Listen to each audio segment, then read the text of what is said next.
For millennia, we have told ourselves a story of linear progress of hunter-gatherers slowly stumbling into the light of civilization. But etched into the sandstone walls of the Temple of Edfu is a different, more haunting narrative. It speaks of the Zep Tepi, the first time, when a group of enlightened beings arrived on the shores of the Nile, not as conquerors but as refugees from a drowned world. They were the 7 sages, the builders, the watchers of the Mound. Tonight, we peel back the layers of a global mystery. Why do the oldest records of Egypt, Mesopotamia, and the Indus Valley all describe the same 7 individuals appearing after a world-ending flood? Were they flesh and blood survivors of a lost high culture or a psychological blueprint for the rebirth of humanity? And if their secret geometry truly built the pyramids, what were they trying to preserve for us? Or warn us against? The answers aren't just in the myths. They are buried under 400 feet of seawater and locked within the broken clay of Nineveh. Our journey begins in Upper Egypt, at the Temple of Edfu. While the structure we see today dates to the Ptolemaic period, its walls function as a library of much older prehistoric traditions. Professor E. Raymond of the University of Manchester spent years translating these building texts. What she found was startling.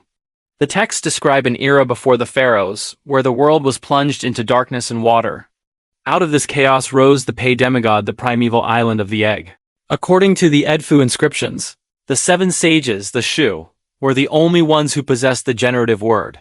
They didn't just build, they sanctified the earth. They established the mansions of the gods. Mainstream Egyptology views these texts as cosmogonical myth-symbolic representations of the Nile's annual flooding. However, the level of architectural detail is specific. The texts describe the description of the mounts of the ancient times, a lost book supposedly authored by Thoth himself, providing a blueprint for every temple that would ever be built in Egypt. If the sages were real, they were the ultimate architects, obsessed with a specific location, the Primal Mound. Many researchers, including those looking at the alignment of the Giza pyramids, suggest this mound isn't a metaphor. It is a physical coordinate. To understand the sages, we must leave the Nile and travel to the dust of Mesopotamia. In 1849, Sir Austen Henry Layard unearthed the library of Ashurbanipal in Nineveh. Among 25,000 broken tablets sat a story that would shatter the Victorian world's understanding of history. In 1872, a humble banknote engraver turned self-taught linguist named George Smith was sorting through these fragments at the British Museum. He stopped at a tablet that described a great flood. It wasn't the Bible. It was older. Much older.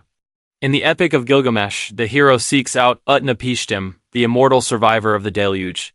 But who helped Utnapishtim build the vessel that saved the seed of all living creatures? The Mesopotamian records call them the Apkallu. Who were they? 7 demigods created by the god Enki. What was their role? They brought the divine decrees of civilization to humanity. The physical evidence. We find their images everywhere in Neo-Assyrian art. Winged figures with the heads of eagles or fish-cloaked priests, carrying small buckets and cones. Dr. Stephanie Daly and other Assyriologists suggest the Apkallu represent the cultural memory of the transition from the Ubaid period to the first cities of Sumer. They are the personification of knowledge passing through the bottleneck of a catastrophic environmental shift. If this were only an Egyptian or Mesopotamian story, we could dismiss it as regional folklore. But the 7 are a global phenomenon. In the Vedic tradition, the Saptarishi are the 7 rishis who survived the Great Flood in the boat of Manu, guided by the Matsya avatar. They are credited with preserving the Vedas, the fundamental knowledge of the universe, so they could be retaught to a devastated humanity. The 7 stars, curiously, across these cultures, the 7 sages are linked to the Pleiades or the Big Dipper. In Egypt, they are the 7 bright ones of the Great Bear Dot in Central America. The 7 Macaw or the Brotherhood of Creators. Theory. Was there a prehistoric civilization X? A maritime culture that used the stars for navigation and held advanced knowledge of geometry and agriculture? When a global cataclysm struck at the end of the last ice age, these survivors, the sages, may have fanned out to the high grounds of the world, appearing to the local populations as gods. Is there a geological smoking gun for this story? For decades, the flood was relegated to Sunday school stories, a fable for the faithful. But the Earth has a much longer memory than we do, and its scars are deep. around 12,800 to 11,600 years ago. The planet underwent a period of extreme climate volatility known as the Younger Dryas. This wasn't just a thaw, this was a planetary catastrophe. In the late 1990s, Columbia University geologists Dr. William Ryan and Walter Pittman proposed a theory that turned the world of archaeology upside down. They suggested that what we now call the Black Sea was once a massive, landlocked freshwater lake. Imagine the Mediterranean swollen by melting glaciers, finally breaching the narrow strip of land at the Bosphorus. The force, the water hit with the power of 200 Niagara Falls, dot the rise. The sea level didn't rise over centuries, it rose 15 centimeters every single day. The human cost. Imagine waking up every morning to find the shoreline has moved 2 kilometers inland. Tens of thousands of Neolithic settlements, the very first cities of man, would have been obliterated in a matter of weeks. If the 7 sages were real, they weren't gods descending from the clouds. They were the survivors. If you were a member of a high-functioning maritime civilization that saw its world sink, where would you go? You would head for the high ground. You would head for the Nile. Their arrival in the Nile Valley wouldn't be a magical apparition, it would be a high-stakes migration. They weren't bringing spells. They were bringing the remnants of a destroyed, sophisticated maritime technology. They brought the seeds, the math, and the architectural blueprints of a world that no longer existed. The magic of the 7 sages was simply the science of a forgotten era. The Edfu texts claim the sages supervised the construction of the ancient hill. If we look at the Great Pyramid of Giza through this lens, the mystery takes on a technical edge. Mainstream archaeology dates the Great Pyramid to roughly 2500 BC, however. The Edfu text suggests the site was sacred long before the pharaohs. The Great Pyramid is aligned to true north within 3/60ths of a degree. It incorporates the proportions of pi and the dimensions of the Earth. The question: did the sages leave a time capsule in stone? The theory: Robert Bauval and Graham Hancock argue for the Orion Correlation Theory, suggesting the Giza layout mirrors the stars as they appeared in 10,500 BC, the exact era the Edfu text calls Zep Tepi. While many archaeologists dispute the age of the stones, few can dispute the age of the tradition. The Egyptians believed they were following a plan handed down from the time of the sages. At the center of the 7 sages stands a figure of immense mystery, Thoth or Hermes Trismegistus.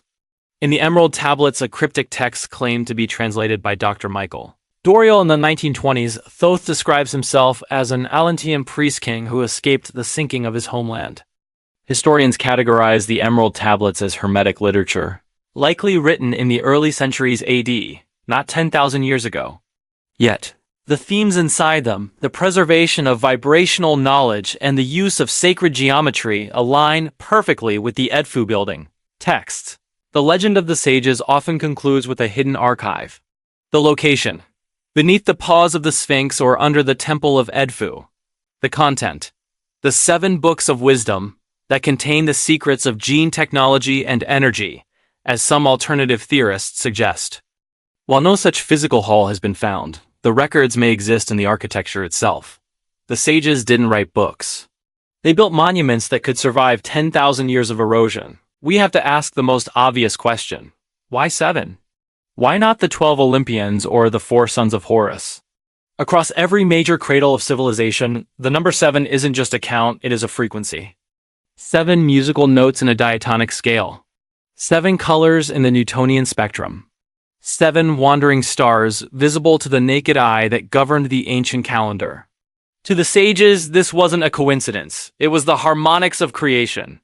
In the Egyptian texts, the sages are called the masters of the net. While that sounds like a primitive fishing term, modern researchers suggest a more technical meaning. The net was the sacred grid of the Earth, the precursor to our modern longitude and latitude. The sages weren't just stacking rocks. They were tuning the planet. They believed that by placing a temple at a specific coordinate, they could anchor the harmony of the heavens onto the physical soil of Egypt. If we look at the fingerprints left behind by these 7, the pattern becomes undeniable. Look at the map. Thousands of miles apart, with no official contact. These cultures describe the exact same event: a group of 7 enlightened beings arriving from the water to reboot the human race. They didn't just bring fire or tools, they brought systems. They brought the May of Mesopotamia and the Mat of Egypt, the laws of social and cosmic order. They were the bridge between a lost, prehistoric perfection and the chaotic world we inhabit today. Were the seven sages real people? The archaeological record shows a massive jump in sophistication. In the Nile Valley and Mesopotamia around 3500 BC, it's as if civilization arrived fully formed with a complex writing system, advanced mathematics, and astronomical knowledge. Whether they were survivors of a lost continent or a poetic way for our ancestors to describe the sudden spark of human genius, the seven sages remain the most important ghosts of our past. They remind us that civilization is fragile, and that knowledge is a flame that must be passed through the dark, or it will be lost forever. The walls of Edfu still stand, whispering the coordinates of the ancient hill.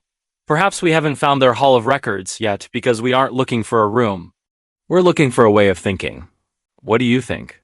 Were the sages the last remnants of a high-tech prehistoric world, or are they a mythic mirror of our own search for meaning? Let us know in the comments below.